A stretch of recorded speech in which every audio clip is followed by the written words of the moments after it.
माँ को कभी हल्के में नहीं लेना चाहिए।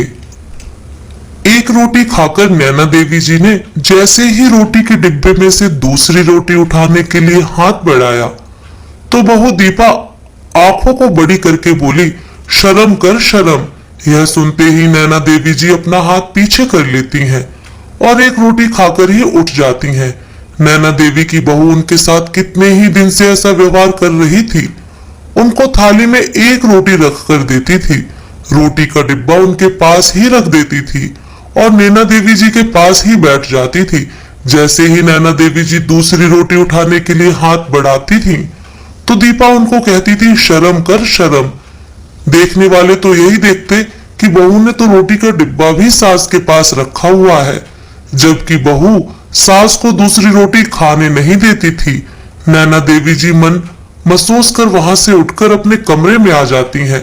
उन्हें बहुत तेज भूख लगी थी और बहू ने उन्हें सही से खाना खाने नहीं दिया। खाना कम मिलने की वजह से धीरे धीरे नैना देवी जी में कमजोरी आती जा रही थी। अब उनसे भूख भी बर्दाश्त नहीं होती थी। बहू घर में कोई अच्छी चीज बनाती तो वह भी अपनी सास को नहीं देती थी। नैना देवी जी अपनी बहू के इस व्यवहार से तंग आ चुकी थी। आज उन्हें बहुत रोना भी आ रहा था और बहुत ज्यादा गुस्सा भी आ रहा था। नैना देवी जी अपनी चारपाई पर बैठी हुई आंसू बहा रही थी। तभी नैना देवी जी की नजर उनकी चारपाई के सामने पड़ी, चारपाई के नीचे रखे संदूक पर पड़ी। नैना देवी जी ने अपने आंसू पोंछे और उस संदूक को घसीटकर बाहर निकाला और उसे अपनी चारपाई पर लाकर रखा। उन्होंने अपने छोटे से पर्स में से चाबी निकाली और संदूक में लगा हुआ ताला खोला। ताला खोलने पर उन्हें सबसे ऊपर फोटो एल्बम नजर आया। उन्होंने एल्बम बाहर निकाला और एक एक करके वह फोटो देखने लगी। उनके अतीत की पुरानी यादें ताजा होने लगी। नैना देवी जी के पति के देहांत को 2 साल हो चुके थे। नैना देवी जी के 2 बेटे हैं। बड़े बेटे का नाम करण और छोटे बेटे का नाम विशाल है। दोनों बेटों की सरकारी नौकरी है। बड़े बेटा अपनी बीवी और बच्चों के साथ बेंगलोर में रहता है और जबकि नैना देवी जी इंदौर में अपने छोटे बेटे के साथ रहती हैं। वह इंदौर में ही नौकरी करता है। विशाल की पत्नी का नाम शिल्पी है। विशाल के 2 बच्चे हैं, चिंटू और रिंकू। नैना देवी जी का बड़ा बेटा करण अपनी पत्नी और बच्चों के साथ साल में एक बार ही घर आता है और माँ को फोन भी 1-2 महीने में एक ही बार करता है। विशाल की पत्नी रेखा अपनी सास के पास कभी फोन तक नहीं करती है, कभी अपनी सास का हालचाल जानने की कोशिश भी नहीं करती है। ससुर जी के देहांत के बाद बड़े बेटे बहू ने नैना देवी जी को अपने साथ ले जाने की कोशिश नहीं की, वरना नैना देवी जी अपने बड़े बेटे के पास भी रह सकती थी। नैना देवी जी दोनों बेटों के लिए अब बोझ समान थी। वे अब अपने बच्चों के व्यवहार से तंग आ चुकी थी।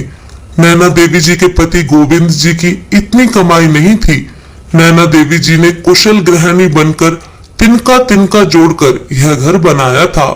नैना देवी जी गाय रखती थी और उसका दूध बेचकर घर खर्च चलाती थी। वे गोविंद जी की कमाई बचाकर रखती थी। वे एक कमाई बचाती थी और एक कमाई में घर खर्च चलाती थी। बहुत जरूरत पड़ने पर ही वह गोविंद जी की कमाई खर्च करती थी। जो घर उनके सास ससुर ने उनको दिया था वह बहुत छोटा और कच्चा सा घर था। अपनी मेहनत, समझदारी और सूझबूझ से नैना देवी जी ने एक बड़ा सा घर ले लिया था। नैना देवी जी और गोविंद जी ने दोनों बच्चों को भी अच्छे स्कूल कॉलेज से पढ़ाया था। दोनों बच्चों की अच्छी नौकरी लग चुकी थी। जब दोनों बच्चों की नौकरी लग गई तो नैना देवी ने दोनों बच्चों का विवाह कर दिया। दोनों बेटे और बहुओं का व्यवहार तो पहले ठीक ही था, परंतु जब से गोविंद जी का देहांत हुआ था तब से दोनों बेटे और बहुएं अपने अपने परिवार में व्यस्त हो गए थे। यह सब कुछ तो नैना देवी जी झेल ही रही थी, परंतु कुछ दिनों से शिल्पी उनके साथ जो व्यवहार कर रही थी वह उनकी बर्दाश्त से बाहर हो रहा था। विशाल को भी अपनी पत्नी के इस व्यवहार की कोई जानकारी नहीं थी, क्योंकि उसका ऑफिस घर से काफी दूर था। वह सुबह ही ऑफिस के लिए निकल जाता था और रात को देर से आता था। जिस दिन ऑफिस की छुट्टी होती थी उस दिन आधा दिन पढ़कर सोता था, कुछ अपना ऑफिस का काम करता था और फिर अपनी पत्नी और बच्चों के साथ बाहर घूमने के लिए निकल जाता था। नैना देवी जी घरेलू महिला थीं। अपनी सूझबूझ और समझदारी से उन्होंने अपने जीवन में बहुत कुछ हासिल किया था, परंतु वह इतनी सीधी भी नहीं थी कि किसी के अत्याचार को चुपचाप से सह सके, परंतु बच्चों के सामने माँ बाप हथियार डाल ही देते हैं। नैना देवी जी एल्बम को देखते देखते रोती रहती हैं, अपने पति को याद करती रहती हैं। अपने पुराने फोटो देखकर उन्हें याद आता है कि एक जमाने में वह क्या थी और आज उनकी बहू ने उनकी क्या हालत कर दी है। अपने पति और अपनी पुरानी फोटो देखकर नैना देवी जी के अंदर एक ऊर्जा का संचार होता है। वह मन ही मन दृढ़ निश्चय कर लेती हैं कि अब मैं अपने बच्चों का अत्याचार नहीं सहूंगी। इतने कष्ट सह सहकर हमने यह घर बनाया था और इसी घर में आज मेरी कोई इज्जत नहीं है, मेरी रोटियां भी गिनी जाती हैं। यह सब कुछ अब मैं और बर्दाश्त नहीं कर सकती। जैसे ही वे एल्बम देखकर बंद करती हैं, तो उनकी नजर घर के कागजात पर पड़ती है। घर उन्हीं के नाम पर था। कागजात देखकर नैना देवी जी को और हिम्मत आ जाती है और वह मन ही मन कहती हैं कि अब बच्चों की अकल ठिकाने लगाने का समय आ चुका है। नैना देवी जी एल्बम और कागजात संदूक में रखकर फिर से ताला लगा देती हैं और संदूक को फिर से चारपाई के नीचे रख देती हैं। अपने कमरे से बाहर आती हैं और घर से बाहर निकलकर अपने पड़ोस में अपनी सहेली मीना देवी जी के पास जाती हैं। मीना देवी जी उस समय अपने कमरे में बैठी हुई माला का जाप कर रही थी। नैना देवी जी को आता देखकर वह बहुत खुश हो जाती हैं, उनको अपने पास बैठा लेती हैं और उनसे पूछती हैं, क्यों बहन, क्या बात है, सब ठीक तो है ना, कुशल मंगल तो है ना, इस समय कैसे आना हुआ। यह पूछने पर नैना देवी जी कहती हैं, क्या बताऊं बहन, बहू ने दुखी कर रखा है। जब भी भोजन करने बैठती हूँ तो एक रोटी खाने के बाद दूसरी रोटी खाने नहीं देती है। कितने दिन ही हो गए बहू को ऐसा व्यवहार करते करते मेरे साथ। अब मैं थक गई हूँ उसके इस व्यवहार से। तुम तो सब जानती हो बहन, तुम्हारी और मेरी शादी आगे पीछे ही हुई थी। हमने अपने घर के लिए क्या कुछ नहीं किया। घर का सारा काम करने के बाद, बच्चों का सारा करने के बाद 2-3 गायों का काम भी करना पड़ता था। सुबह 3 बजे उठकर तो गायों को घास डालना होता था, रोजाना नहलाना पड़ता था, दिन में कई बार पानी पिलाना पड़ता था, फिर सुबह शाम को दूध निकालकर उस दूध को बेचना होता था। बच्चों को हमने खाने पीने में, कपड़े लत्तों में, पढ़ाई लिखाई में कभी कोई कमी नहीं आने दी। इतने कष्ट सहकर तिनका तिनका जोड़कर हमने यह घर बसाए थे और आज हमारे ही बसे बसाए घर पर बेटा बहू कब्जा जमाए बैठे हैं। हमें ही रोटी गिन गिन कर दी जाती है। हमारे ही घर में हमारी ही कोई इज्जत नहीं है। एक वो करण है, उसको तो जैसे किसी बात से मतलब ही नहीं है। माँ कहाँ रह रही है, कहाँ जी रही है, कहाँ मर रही है, उसे तो कोई परवाह ही नहीं है। घर में हिस्सा मांगने तो बड़ी जल्दी आ जाएगा, परंतु जिसका घर है उसे एक बार भी नहीं पूछता है। माना सब कुछ बच्चों का ही है, लेकिन बच्चे अपने माता पिता की सेवा करते हैं तभी तो उन्हें सब कुछ मिलता है। बिना सेवा करे ही यह लोग सब कुछ पाना चाहते हैं। हमारे सास ससुर के पास क्या था, एक छोटा सा कच्चा घर, फिर भी हमने उनकी कितनी सेवा की, तब हमें जाकर वो घर मिला था। उनके पास कुछ ना होता तब भी हम उनकी सेवा ही करते, हमें कुछ मिलता है या ना मिलता। परंतु आजकल के बच्चों को माता पिता की प्रॉपर्टी तो चाहिए, लेकिन उनकी सेवा करना ही नहीं चाहते हैं। मीना देवी जी नैना देवी जी की हाँ में हाँ मिलाकर कहती हैं, हाँ बहन, बिल्कुल ठीक कह रही हो, यही तो आजकल हर घर में हो रहा है। हमारे साथ भी बेटे और बहुएं ऐसा ही व्यवहार करने लगे थे। इन्होंने तो बेटे और बहुओं को धमकी दे दी थी कि घर से बाहर निकाल दूंगा, तब जाकर सारे बेटे लाइन पर आए। अब जाकर सारे बेटे और बहुएं सही चल रहे हैं। अब तो हम दोनों की सेवा भी करते हैं। इस पर नैना देवी जी उदास होकर कहती हैं, बहन, तुम्हें तो भाई साहब का सहारा है। भाई साहब ने सब कुछ ठीक कर दिया, पर मैं क्या करूं, अगर वो आज जीवित होते तो मुझे यह दिन देखना ना पड़ता। मेरे ये तो मुझे अकेले इस दुनिया में छोड़कर चले गए। उनके जाने के बाद मुझे लगा था कि भगवान ने मुझे 2 बेटे दिए हैं, ये मेरा सहारा बनेंगे, परंतु बच्चे तो अपनी ही दुनिया में मस्त हैं, मेरा तो कोई भी सहारा नहीं है। अब तक तो मैं यही सोच रही थी कि मैं अकेली विधवा औरत कर भी क्या सकती हूँ। परंतु अब बस बहुत हुआ। अब मैं अपने बच्चों को दिखाऊंगी कि एक अकेली विधवा औरत क्या क्या कर सकती है। जो औरत बच्चों को पैदा करके इस दुनिया में ला सकती है, वह सब कुछ कर सकती है। अब मुझे तो अपने बच्चों को सीधा लाइन पर खुद ही लाना पड़ेगा। मैं इसलिए तुम्हारे पास आई हूँ बहन। मुझे तुमसे एक काम है। तो मीना देवी जी नैना देवी जी को सांत्वना देते हुए कहती हैं, हाँ हाँ बताओ बहन, क्या काम है? मैं तुम्हारी हर तरह से सहायता करने के लिए तैयार हूँ। तब नैना देवी जी एक फोन नंबर निकालकर मीना देवी जी को देती हैं और कहती हैं कि यह नंबर मेरे बेटे करण का है। इस नंबर पर फोन करके कहो कि तुम्हारी माँ की तबीयत बहुत ज्यादा खराब है और तुम्हारा छोटा भाई विशाल तुम्हारा घर तुम्हारी माँ से अपने नाम लिखवा रहा है। अगर तुम्हें घर में हिस्सा चाहिए तो तुरंत आ जाओ, वरना तुम्हें कुछ भी नहीं मिलेगा। मीना देवी जी कहती है, ठीक है बहन, मैं अभी फोन करती हूँ। मीना देवी जी अपने पति के फोन से करण को फोन करती हैं और नैना देवी जी के सामने ही वह बातें कह देती हैं जो नैना देवी जी ने उनसे कही थी। यह सारी बातें सुनकर करण हैरान हो जाता है और मीना देवी जी से कहता है, बहुत अच्छा किया चाची जी जो आपने हमें फोन कर दिया। आपका बहुत बहुत धन्यवाद।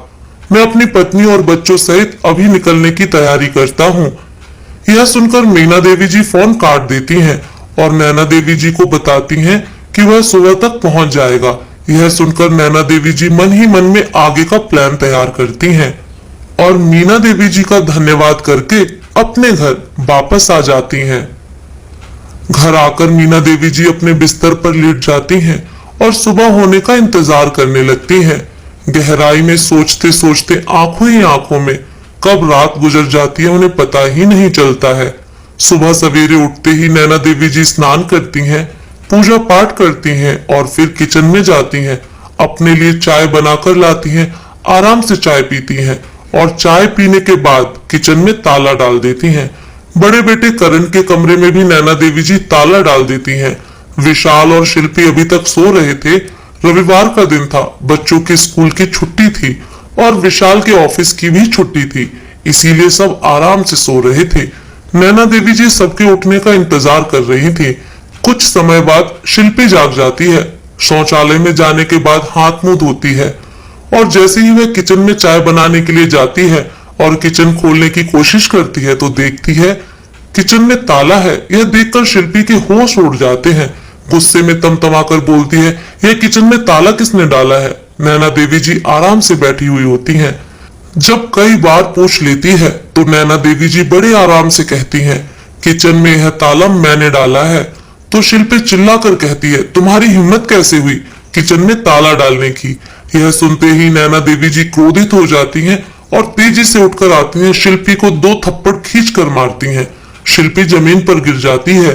नैना देवी जी कहती है, ये ऐसा वैसा हाथ मत समझना, मेहनत कर करके यह हाथ पत्थर के हो गए हैं। दोबारा बदतमीजी से बात की तो जवान खींच लूंगी। शिल्पी ने अपनी सास का यह रूप पहली बार देखा था। वह तो अपनी सास को बहुत सीधी सादी घरेलू गांव वाली महिला समझती थी, परंतु उसे नहीं पता था कि नैना देवी जी इतनी सीधी सादी महिला भी नहीं थी कि जो बहू के अत्याचार चुपचाप से सह लेती। बाहर हंगामे की आवाज सुनकर विशाल भी उठ जाता है और बाहर आकर देखता है तो उसकी पत्नी अपने गाल को लेकर जमीन पर बैठी हुई है। विशाल पूछता है कि क्या हंगामा हो रहा है सुबह सुबह?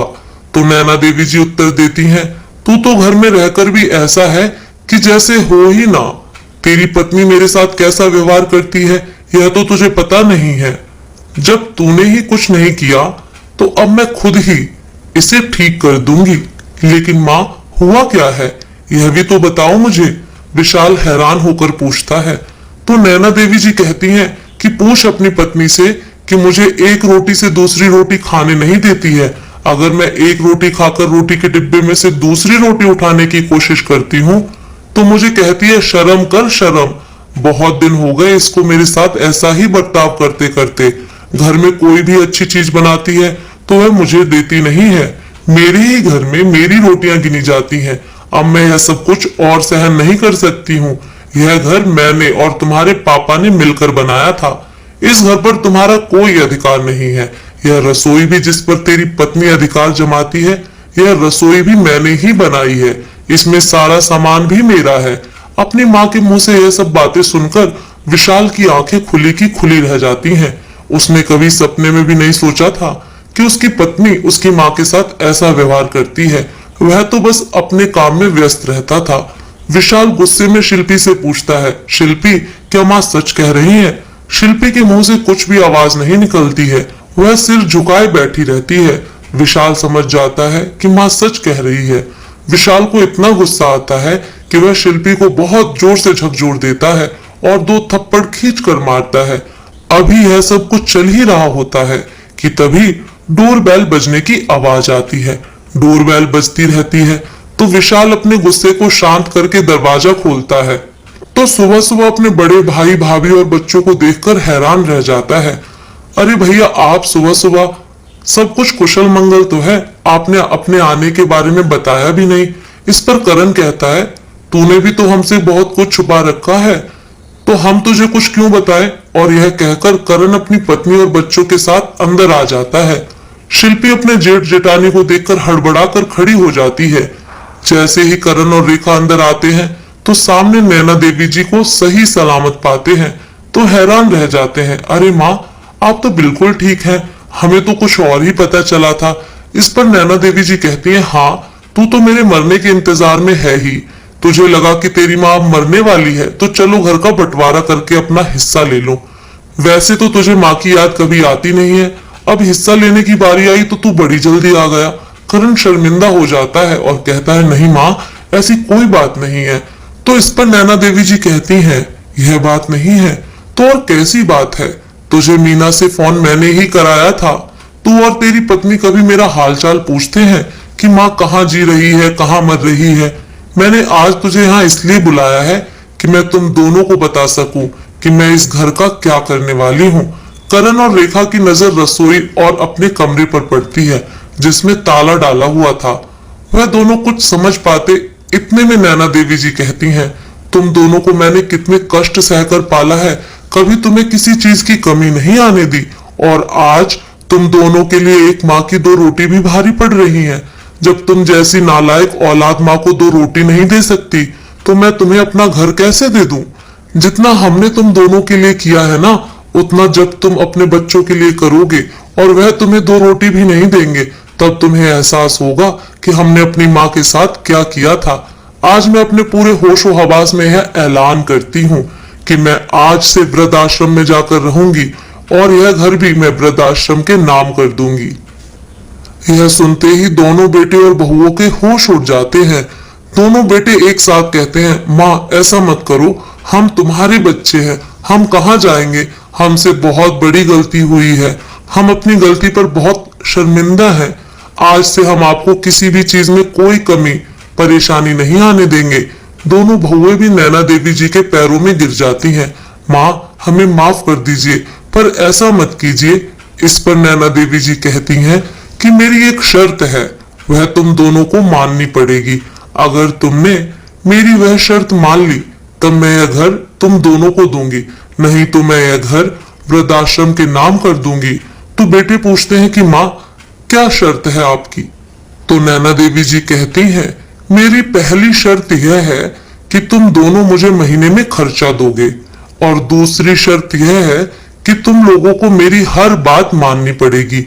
मेरी मर्जी के खिलाफ तुम दोनों कोई भी काम नहीं करोगे। जो भी काम करोगे वह मुझसे पूछकर ही करोगे, और मेरा जब भी मन करेगा मैं छोटे के साथ रहूंगी और जब भी मन करेगा तो मैं बड़े के साथ रहूंगी।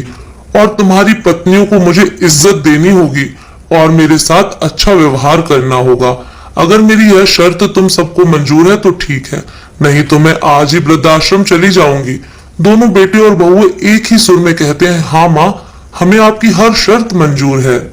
यह सुनकर नैना देवी जी खुश हो जाती हैं, जाकर किचन और करण के कमरे से ताला खोल देती हैं और दोनों बहुओं से कहती हैं, जाओ जाकर अच्छा सा नाश्ता तैयार करो सबके लिए। यह सुनते ही दोनों बहुएं किचन में चली जाती हैं। नैना देवी जी करण और विशाल से कहती हैं, नाश्ता करते ही तुम दोनों मेरे कमरे की सफाई करोगे। ठीक है माँ, आपका हुक्म सर आंखों पर। आज से हम आपको शिकायत का एक भी मौका नहीं देंगे।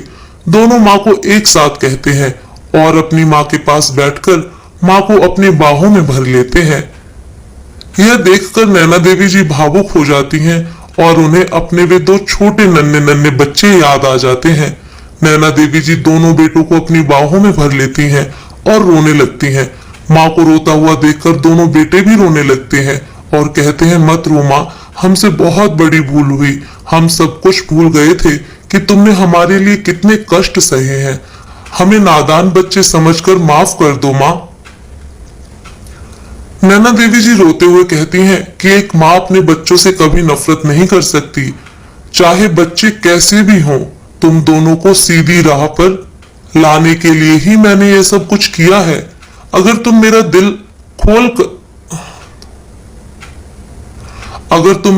खोल कर देख सकते हो तो तुम्हें पता चलता कि मेरे दिल में तुम लोगों के लिए कितना प्यार है। पर अफसोस कि मैं तुम्हें अपना दिल चीर कर नहीं दिखा सकती। दोनों बहुएं नाश्ता बनाकर जब बाहर लाती हैं और देखती हैं कि तीनों माँ बेटे रो रहे हैं, तो यह भाव विभोर दृश्य देखकर उनके हृदय के अंदर की ममता भी जाग जाती है। दोनों बहुएं भी भावुक हो जाती हैं और रोने लगती हैं। नैना देवी जी के पैर पकड़ लेती हैं और कहती हैं कि माँ, हमें भी माफ कर दो। हम भी माँ हैं। अगर हमारे बच्चे हमारे साथ ऐसा करेंगे तो हमारे दिल पर क्या गुजरेगी। यह पीड़ा वाकई में बहुत दुखदायी है। हमसे बड़ी भूल हुई। आज के बाद हम आपको कभी भी किसी शिकायत का मौका नहीं देंगे। नैना देवी जी दोनों बहुओं को अपने पैरों से उठा लेती हैं और अपने सीने से लगा लेती हैं और कहती हैं कि तुम दोनों मेरी बेटी जैसी हो। अब शिल्पी और रेखा बिल्कुल बदल गई थीं। अब दोनों बेटे हर महीने नैना देवी जी को खर्चा देने लगे थे। नैना देवी जी कभी अपने छोटे बेटे के पास रहती तो कभी अपने बड़े बेटे के पास चली जाती थीं। दोनों ही बहुएं अब नैना देवी जी की खूब सेवा करती थीं। नैना देवी जी के दोनों बेटे भी अपनी माँ का सम्मान करते थे।